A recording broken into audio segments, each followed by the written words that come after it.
Y le habíamos comentado, uso obligatorio de la mascarilla en centros de salud y fin del pase de movilidad y los aforos son solo algunas de las medidas anunciadas por el gobierno en la llamada fase de apertura a partir de octubre.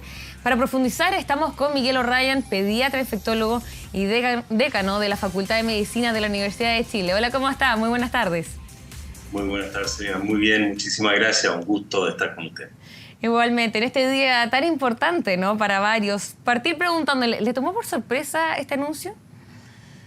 No, para nada. Ya. La verdad es que es un anuncio que en esta etapa de la pandemia estábamos esperando, y diría especialmente por los niños. Esa es la noticia más positiva y como han dicho mis distinguidos colegas, yo creo que estamos todos los infectólogos, epidemiólogos, todos los médicos en general de acuerdo. ¿Cuál más, cuál menos? Siempre hay matices en esto, hay opiniones, pero estamos de acuerdo con que hay que ir avanzando ya a el retiro de tanto medidas restrictivas como el uso de la mascarilla, que juega un rol tan importante en una etapa de la pandemia, pero que en esta etapa ya hacia el tercer año probablemente empieza a tener más perjuicios que beneficios. Empezar a vivir de cierta forma en una nueva normalidad, ¿o no?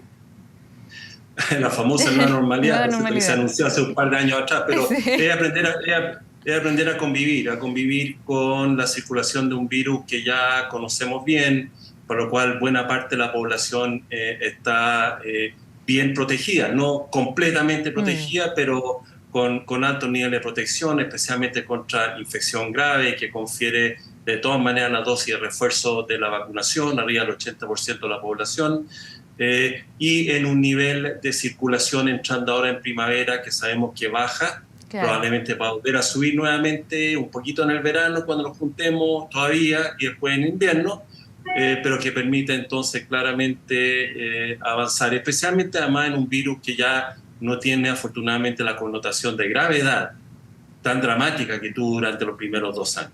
Claro, exactamente. Bueno, fueron varios los anuncios que se realizaron, así que me parece bien importante ir por punto. Primero me parece interesante partir con la mascarilla, que es una de las medidas más valoradas, ¿no?, en este anuncio que realizó el gobierno. Son casi 900 días utilizando mascarilla y hoy ya se está anunciando el fin, pero en espacios con aglomeraciones, por ejemplo, en el sistema de transporte es recomendado. Ya no es obligatorio utilizar en el medio de transporte, por ejemplo, en lugares con aglomeraciones. ¿Usted también mantiene que en lugares con aglomeraciones no debería ser obligatorio? Sí, la verdad es que la obligatoriedad, que es algo que la verdad exige mucho a las personas, son medidas que hay que dejarlo restringido a realmente a aquellas que tienen un impacto muy, muy significativo, ¿no? Y en este momento, con todas las condiciones que hemos dicho, ¿no es cierto?, de una circulación viral menor, una población altamente inmunizada, en un virus que en sí mismo es menos severo, el usar la mascarilla de manera obligatoria ya no es probablemente la mejor medida. Sí, y como hemos escuchado a muchos entrevistados, el que obviamente tenga la sensación de mayor seguridad de seguir utilizándola, bien, lo puede usar perfectamente. ¿Va a jugar un rol la mascarilla en las personas que la usan versus los que no? Es posible que algo pueda ayudar a disminuir la posibilidad de contagiarse con cualquier tipo de virus, la verdad. Ahora, siempre y cuando la mascarilla se use bien, eso es muy Claro. importante, porque si uno usa la mascarilla solamente psicológicamente, es decir, la tiene puesta, se la saca, se la pone en el bolsillo, que a esta altura es lo que está haciendo la mayoría de la gente, lo más probable es que juegue un rol bastante menor en realmente disminuir la posibilidad de contagio. Y por ejemplo, en los gimnasios, que también hemos visto que hay aglomeraciones en los gimnasios y por supuesto la capacidad respiratoria es aún mayor la respiración que se genera en esos lugares. ¿También a usted le parece que está bien que se opte por no usar mascarillas en esos lugares? Sí, sí, por alguna Ya. razón esta pandemia hay lugares que fueron particularmente estigmatizados, a mi manera de ver, Claro. de un poquito exagerado. Los gimnasios, ¿no es cierto?, son un lugar cerrado como cualquier otro, ¿no es cierto?, que junta gente y uno podrá decir que ahí gente haciendo ejercicio, a lo mejor respira más fuerte, suelta más virus, pero eso es todo muy teórico. Mm.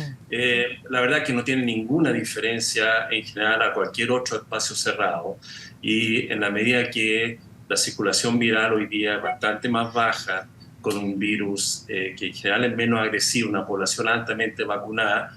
Lo que hay que entender que nos podemos contagiar todavía, sí. ¿Nos podemos recontagiar los que no hemos infectado, los que no hemos vacunado? Sí.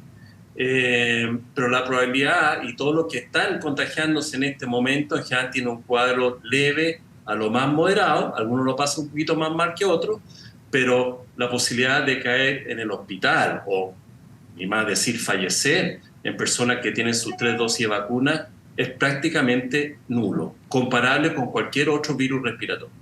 Claro, un escenario bien distinto al que vivíamos cuando recién comenzó la pandemia y no teníamos las distintas herramientas, por ejemplo, los conocimientos de partida y también la vacunación. Pero lo que sí ha existido mucha duda es el momento en el que se anuncia. Recién vivimos las fiestas patrias, que es un momento que yo creo que es el mayor momento en el país en el que mayor se generan aglomeraciones. ¿No habría sido mejor esperar aproximadamente los 10, 15 días correspondientes después para ver cómo van los casos antes de anunciar estas medidas? No necesariamente. Nunca existe el momento óptimo, digamos. Siempre va a haber un plus a favor o en contra de cuándo podría ser el mejor. Yo creo que para muchos esta es una medida que debería haber ocurrido quizá algunos meses anteriores. A mí me parece muy razonable haber dejado que pasara el invierno. El invierno claramente es el periodo crítico donde incrementan las infecciones virales y incrementa el SARS-CoV-2. Además sabemos que el SARS-CoV-2 tiene estos incrementos durante la pandemia del verano, ¿no? Que no es típico de los otros virus de invierno, pero que es dable que este tercer año ocurra, pero en bastante menor intensidad. De tal manera de que a mí me parece muy bien, incluso pasado la fiesta ya. Se anuncia pasado la fiesta, no en el momento de aglomeración masiva que tuvimos la semana pasada. Me parece más que razonable haberlo anunciado en este momento, porque la verdad es que para muchos, especialmente los colegios y los niños, esta es una medida muy, muy importante. Básicamente el dejar de usar mascarilla en los niños, en los colegios, especialmente por el tema, ¿no es cierto?, de aprendizaje. Sí, le quiero preguntar eso, pero más adelante cuando vea el tema, quiero también abordar el tema del colegio, que me parece muy, muy importante. Y claro, como usted decía, quizás si se hubiese anunciado antes de las fiestas patrias, la percepción de riesgo habría disminuido bastante y en las fiestas patrias habrían estado todos sin mascarillas.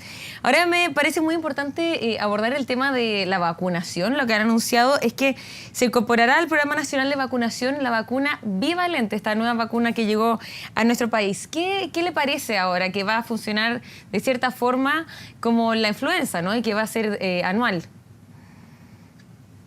Bueno, yo pienso que habrá que ver, es una estrategia, yo diría, que no está tan claro cuál va a ser realmente su efectividad. Me parece muy bien anunciar el vacunar y utilizar esta vacuna bivalente, que básicamente incorpora dentro de su composición el virus Omicron propiamente tal, ¿no? O no el virus propiamente tal, perdón, sino que la estructura externa que asemeja el virus Omicron,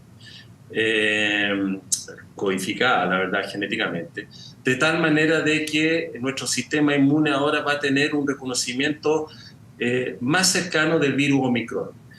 Y ahí está la apuesta, porque tampoco hay tanto estudio clínico de efectividad, de que al poner específicamente la variante Omicron vamos a poder a lo mejor pegarle un poquito más fuerte a la circulación del virus Omicron.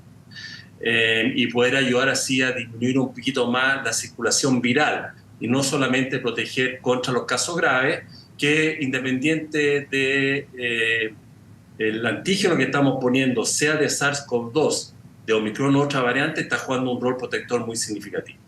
Ahora, como se ha dicho la autoridad, esto va a ir dirigido fundamentalmente a los grupos de mayor riesgo.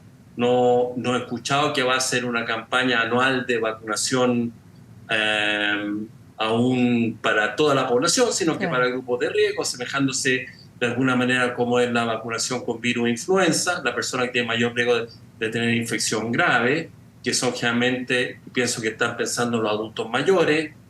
Habrá que ver si se incorpora aquí o no los niños más pequeños, que es típicamente influenza, pero no me queda tan claro que para SARS-CoV-2 haya que incorporar a los niños menores de 5 años con factor de riesgo. Así que habrá que ver las particularidades finalmente de cuál va a ser la población que se decida en esta vacunación, que yo diría que parte de este año. Ahora, si va a ser anual o no más adelante, hay que darle un poquito más de tiempo al tiempo. Sí, eso mismo que le quería preguntar. ¿Que sea anual le parece bien o quizás debería ser cada 6 meses o hay que ir evaluando, ver cómo van los estudios? Bueno, hay que ser muy cauteloso en poder proyectar realmente al futuro. Partir diciendo que anual es partir diciendo conceptualmente que probablemente va a ser una vacuna que se va a ir repitiendo como se hace para los otros virus respiratorios. Más frecuente que anual es muy poco probable. El sistema inmune tiene la capacidad claramente de reaccionar y mantener la inmunidad anualmente. La única necesidad eventual de incrementar dosis es que empezaran a surgir variantes en forma muy repetida antes de un año que escaparan la inmunidad. Y eso tiende a ocurrir en general solamente en ambientes pandémicos, donde hay una circulación muy brusca y abrupta y masiva de un nuevo virus que puede cambiar más rápidamente que lo habitual. Pero ya transformándose este virus en un virus endémico de circulación global, con una población altamente inmunizada, es poco probable que eso ocurra y bastaría una vacunación anual si es que va a ser necesario o no una vacunación anual más allá del año 2023. Eso todavía no lo sabemos. Pero más que eso, al menos que hubiera un nuevo cambio de este virus de comportamiento, que a esta altura es bien poco probable, no se visualiza como que vaya a tener que ocurrir una mayor vacunación. Claro, hay que ir analizando y viendo cómo va avanzando la pandemia también. Preguntarle también por otro punto que se anunció, se eliminó el pase de movilidad. ¿Cuál es su percepción? ¿Cómo toma este mensaje también, este anuncio? Bueno, el pase de movilidad, que fue una medida que yo y muchos otros empujaron bastante durante los primeros años para incentivar la vacunación, que no podía ser obligatoria. Siempre decíamos, no se le puede poner una pistola al pecho para vacunarse. Pero sabiendo que la vacunación era la estrategia fundamental para ayudar a prevenir muertes e infecciones graves, que aquel que no cumpliera la vacunación tuviera restricción para hacer alguna actividad, ¿no es cierto?, como ir a restaurantes, o ir a estadios, o ir a otros lugares públicos, parecía más que razonable. Claro. Ahora, esa medida actualmente, donde tenemos ya una población altamente vacunada y los que no están vacunados ya es un grupo más pequeño, pero muy, entre comillas, rebelde a cualquier tipo de medida, y hay que seguir trabajando con ello, el criterio de exigir el pase de movilidad prácticamente ya no tiene efecto. Y, por el contrario, en la medida que se empieza a exigir pase de movilidad en personas que no lo encuentran, que se les venció, que no han recibido la cuarta dosis, que es importante, pero no tan relevante como la tercera, es importante, pero no tan relevante, entonces empezaba a producir problemas en sí mismo exigir el pase de movilidad para el funcionamiento de muchas áreas de desarrollo, ¿no es cierto?, en nuestro país, especialmente para el turismo. De tal manera que en el balance me parece también muy razonable que en esta etapa ya no se exija el pase de movilidad, habiendo cumplido un rol importante en los años anteriores. Claro. Y ahora el otro punto, el colegio, que usted también estaba hablando anteriormente de eso. Se eliminó también el uso de mascarillas en los colegios y hace poco el Ministerio de Educación emitió un comunicado señalando que, claro, no va a ser obligatorio, pero recae esto también en los padres y los niños, si es que quieren utilizar la mascarilla o no al interior de los establecimientos educacionales. ¿Cuál es su mirada también respecto a este anuncio? Sí, yo creo que esto va muy en línea de lo que se ha dicho a nivel global. Yo creo que el uso de la mascarilla, especialmente en los niños más pequeños, la verdad que no cumple un rol benéfico muy significativo y sí tiene un rol probablemente impactando en el desarrollo del aprendizaje psicoemocional potencial de muchos niños. De tal manera que mi recomendación sería claramente a los papás, que yo sé que hay algunos que están más urgidos y que pueden ser más aprensivos, pero que tengan confianza en que el uso de la mascarilla a nivel de los colegios ahora no es necesario, y y es probablemente más positivo el dejar de usar la mascarilla en los colegios. Claro, y seguir reforzando, ¿no?, las otras medidas como el lavado de manos, distanciamiento, entre otras cosas. Miguel O'Ryan, pediatra, infectólogo y decano de la Facultad de Medicina de la Universidad de Chile, muchísimas gracias por aclararnos todas estas dudas en este día que es tan importante también a través de estos anuncios. Muchísimas gracias. Un gusto, y es bueno ir avanzando siempre, y este es un camino de avance y que se toman medidas con una base muy lógica, así es que bienvenido sea. Muchas gracias a ustedes. Que esté muy bien, hasta luego. Hasta luego.